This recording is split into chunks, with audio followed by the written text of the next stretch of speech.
어머니는 도윤이에게 수학 문제를 내어 한 문제를 맞힐 때마다 구슬을 5개 주고 틀릴 때마다 3개를 받기로 했습니다. 도윤이가 24문제를 풀고 난 후 어머니에게 받은 구슬이 없었다면 맞힌 문제는 몇 문제입니까? 라고 했어요.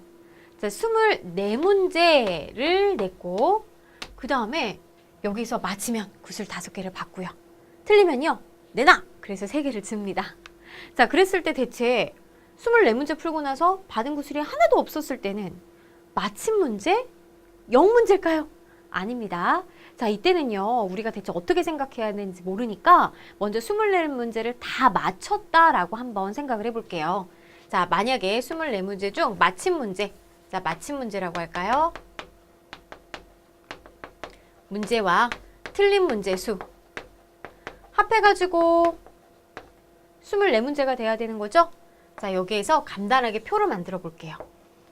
만약 24문제 다 맞췄어요. 그 다음에 틀린 문제가 하나도 없었다면 우리 그때의 구술수를 생각해 볼까요? 그때의 구술수는 바로 24 곱하기 5. 그래서 120개가 있었을 거예요. 근데 이렇게 안 된 거죠. 왜냐면 하나도 안 가졌습니다. 자, 그럼 맞힌 문제 수를 한 개씩 줄여볼게요. 23문제를 맞추고 틀린 문제가 한 문제를 틀렸어요. 그럼 생각해 보세요. 자, 23문제 맞췄으니까 5개 덜 받게 되겠죠? 거기에다가 또 하나를 틀렸기 때문에 3개를 더 줬으니까 아이고, 이 120개를 기준으로 해서 한 문제 덜 맞췄으니까 5개를 덜 받았을 텐데 여기다가 틀렸기 때문에 3개를 줬기 때문에 바로 112개가 될 거예요. 그러니 맞힌 문제가 한 개씩 줄어들고 틀린 문제가 한 개씩 늘어날 때마다 구술수는 3개 차이가 나는 건 아니에요. 5개를 못 받고 3개를 줘야 되기 때문에 8개씩 이렇게 차이가 난답니다. 그쵸? 그러면 대체 이 몇 번에 이러한 표를 만들었을 때 120개가 다 사라졌을까? 이것은 120을 자, 80 몇 번 덜어내면 되느냐를 따져주면 되는 거잖아요.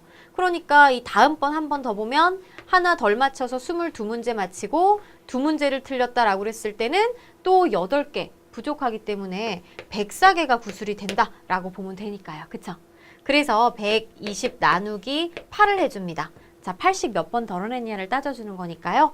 그럼 이것은 15가 되는 거죠. 아, 그래서 1개, 2개, 3개, 1개씩 틀릴 때마다 구슬이 8개씩 줄어드는데 바로 15번 줄어드는 거니까 결국 우리는 자, 쭉 가갖고 틀린 문제가 15문제일 때다. 자, 그러면요. 맞힌 문제는 어때요? 24문제에서 15문제를 틀렸으니까 9문제를 맞췄다라는 거죠. 실제로 한번 구술수를 계산해 볼까요?